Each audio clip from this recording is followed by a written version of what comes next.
I'm standing in a hotel security office. The screen is buffering. My sister just told 200 guests that I wore this dress to sabotage her charity gala. She said I was jealous, attention-seeking, cruel. Half of them believed her. The other half pitied her. But the cameras? They saw everything. 3 hours of footage, 3 minutes of lies, and in about 30 seconds, the truth is going to load on this screen. Want to know what they found? Before we get into it, drop a comment and tell me where you're watching from and what time it is there. I want to know who's awake for this. And if you're here for stories where the receipts do the talking, hit that like button now. You're going to need it. Because what happened next didn't just clear my name. It burned hers to the ground. Let me rewind. My sister and I grew up in the same house. But we lived in different worlds. She was the golden child. I was the shadow. When something broke, I got blamed. When money went missing, I got blamed. Her sweet 16, a vase shattered during setup. She cried and pointed at me. I wasn't even in the room. Didn't matter. I was grounded for a month. That's when I learned. Save everything. Texts, emails, receipts. Because the truth doesn't matter if you can't prove it. I went into nonprofit work, grant writing, development, the behind-the-scenes stuff. I'm good at details. I'm even better at documentation. My sister, she went the opposite direction. Socialite, charity circuit. Every event was a photo op. And 6 months ago, she got engaged to David, city councilman. Big ambitions, bigger ego. I stayed out of her spotlight. It was safer that way. Then 3 weeks ago, I got an invitation in the mail. Handwritten, expensive cardstock. Annual Emerald Gala. I want you there, sis. Let's start fresh. I wanted to believe her. I really did. That was my first mistake. A week before the gala, she video called me. Her smile was bright. Too bright. Hey! So I'm finalizing the dress code. You know how important this night is for me and David. I nodded. Just keep it simple, okay? Maybe black, knee length, something understated. I agreed. I always agreed. I found a dress on sale 2 days later. Emerald green, midi length, classic cut. Not flashy, not loud. Just elegant. I thought it was perfect. The night of the gala, I arrived at 6:48. My sister was near the entrance in a white gown. It wasn't a wedding, but you wouldn't know it. When she saw me, her smile dropped. For a second, I thought I'd missed a memo. Then she walked over. Voice loud enough for the crowd. I can't believe you'd do this to me. I blinked. Everyone is staring at you. You wore that on purpose. People turned. Whispers started. You've always been jealous. But this, on my night? My parents appeared out of nowhere. My father took my arm. Just go. Don't make a scene. My mother wouldn't look at me. So I left the ballroom. But I didn't leave the building. I locked myself in a lobby bathroom stall. My hands were shaking. My dress felt like evidence of a crime I didn't commit. Then my phone started buzzing. Family group chat. 37 messages in 2 minutes. My cousin. That's low, even for you. An aunt. She just wanted one perfect night. My sister's version was already spreading. She wore emerald to my emerald-themed gala as a joke. She's always been jealous. I tried to defend myself. No one responded. Then my mother called. She's crying. The photographer caught your entrance. This is going to be in the papers. Mom, I didn't... You owe her an apology. She hung up. I sat there staring at my phone. Maybe I was wrong. Maybe I'd always been wrong. Maybe I really was the problem. I thought about leaving the city, changing my number, starting over. Then a text came through. Unknown number. I'm hotel security. You should come see something. I had nothing left to lose. So I went downstairs. The security office was small. Monitors everywhere. A woman in her 50s looked up. Name tag, Denise. You're the one in the green dress. I nodded. I overheard some of the gossip in the lobby. Thought you should see this. She pulled up a clip. Timestamp 6:48 p.m. Me walking into the venue. Calm, smiling, nothing unusual. Okay, I said slowly. Now watch this. She jumped back to 4:22 p.m., the same hallway. My sister, the event planner beside her. My sister pointed at the emerald draping on the walls. Audio was faint but clear. Perfect. When she shows up in green, everyone will think she coordinated on purpose. I'll look gracious. She'll look desperate. The planner shifted uncomfortably, nodded. My sister laughed. She always falls for it. I stared at the screen. Denise froze the frame. She set you up. I couldn't speak. Denise leaned back in her chair. There's more. Do you want to see it? Before I could answer, my phone lit up again. Instagram notification. My sister had posted a photo of her in the ballroom, eyes glistening. Caption underneath. Sometimes the people you love the most hurt you the deepest. Choosing grace tonight. #blessed. #family. #forgiveness. The comments were already rolling in. You're a queen. She's always been jealous of you. Cut toxic people out of your life. 839 likes. In 6 minutes. Then my boss texted, Is this you? We should talk Monday.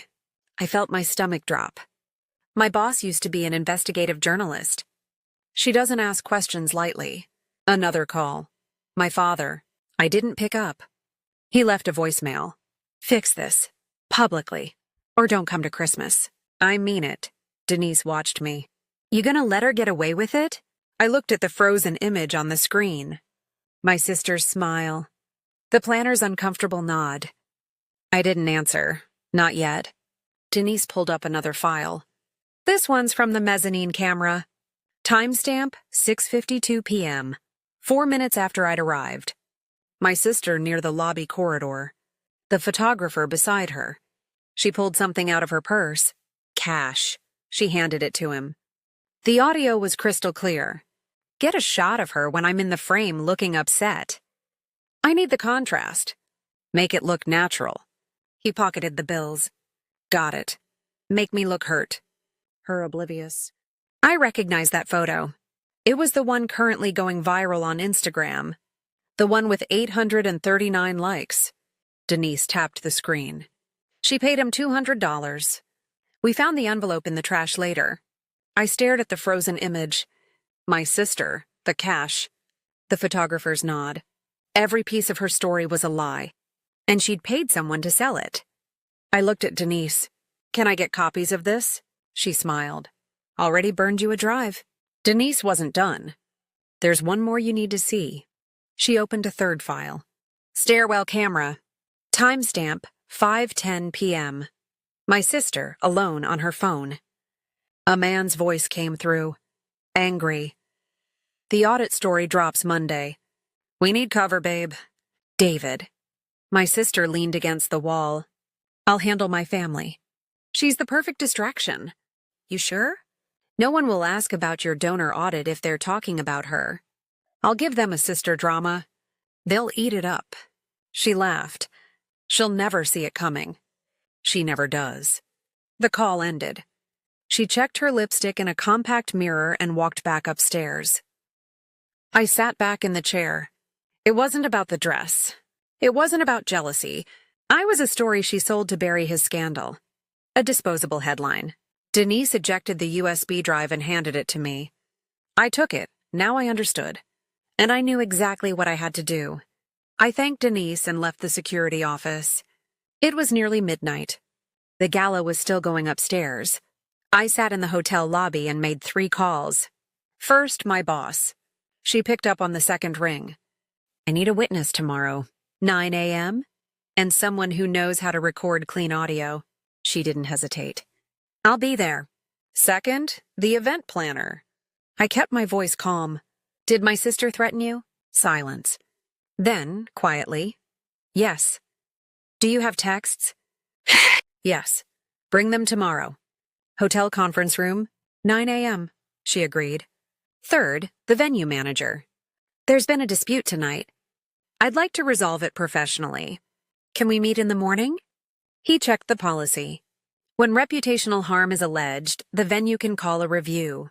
9 a.m., conference room B, all parties. I hung up. I didn't go home. I sat in that lobby until the sun came up. I didn't sleep. I didn't need to. I just waited. 9:03 a.m. Conference room B. The venue manager sat at the head of the table. My boss beside me, recorder on the table. My parents came in first, confused, then my sister. Then David. She looked confident. She thought I was there to apologize. The manager opened. We've received a complaint regarding last night's event. Per policy, we review all footage when reputational harm is alleged.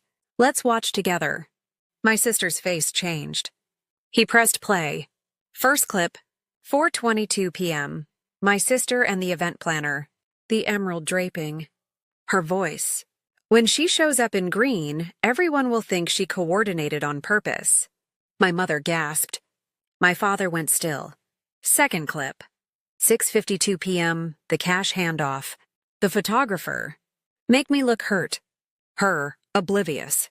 My sister tried to stand. This is taken out of, sit down, the manager said. Calm, firm, third clip. 5:10 p.m., the stairwell. David's voice. The donor audit. My sister's laugh. She's the perfect distraction. David gripped the edge of the table. The manager paused the screen. We also have corroborating testimony. He turned the laptop toward the camera. The event planner on Zoom. She told me if I didn't go along with it, she'd pull all her future contracts. I have the texts. The planner shared her screen. Message after message. Then the manager read an email aloud. From the photographer. I was paid $200 to stage a photograph that would misrepresent the events of the evening. I regret my participation. My sister's lips moved, but no sound came out. The manager closed the laptop. Miss, you orchestrated reputational harm on venue property. You have 24 hours to retract your public statements, or we will pursue defamation and fraud claims. You're also banned from hosting future events here. My sister grabbed her purse and left. David followed. My parents stayed in their seats. I closed my laptop. I didn't say a word. I didn't need to. My sister deleted the Instagram post by 3:42 that afternoon. She replaced it with something vague. I apologize for any confusion during last night's event. Grateful for grace and growth. No mention of me. No real accountability. But it didn't matter. The truth was on record. Monday morning, the donor audit story broke anyway. David's campaign was tied to shady PAC money. Fake invoices. Missing funds. By Thursday, he'd suspended his run for city council. My sister's perfect image? Gone. 5 days after the gala, my father called. I'm sorry. I should have listened. My mother called an hour later. Her voice was smaller. Can we talk? I took a breath. Yes, but only with a therapist present. Or not at all. There was a long pause. Okay, we'll try. The event planner reached out a week later. She referred me to 3 nonprofit organizations looking for development help. She wrote in her email, I should have backed you sooner. Thank you for standing up. I never sued my sister. I never went public with the footage. I didn't need revenge. I just needed them to see me. 6 months later, I hosted my own fundraiser for a nonprofit that helps people document workplace and family abuse. I wore the emerald dress. No one said a word. Except Denise. She came as my guest. We hugged at the door. I'm proud of you, she said. Thank you for seeing me when no one else did. She smiled. Sometimes all it takes is one person with a camera and a conscience. I learned something that night in the security office. Silence isn't peace. Boundaries are. You don't owe anyone access to you just because they share your blood, and you don't need permission to tell the truth. So here's my question for you. Have you ever been blamed for something you didn't do? How did you prove the truth? Drop your story in the comments. I read every single one, and if this story resonated with you, hit that subscribe button. I share one like this every week, where the receipts win and the truth comes out. See you in the next one. One last thing. This story is a fictionalized dramatization for entertainment purposes. It is not legal, financial, or professional advice.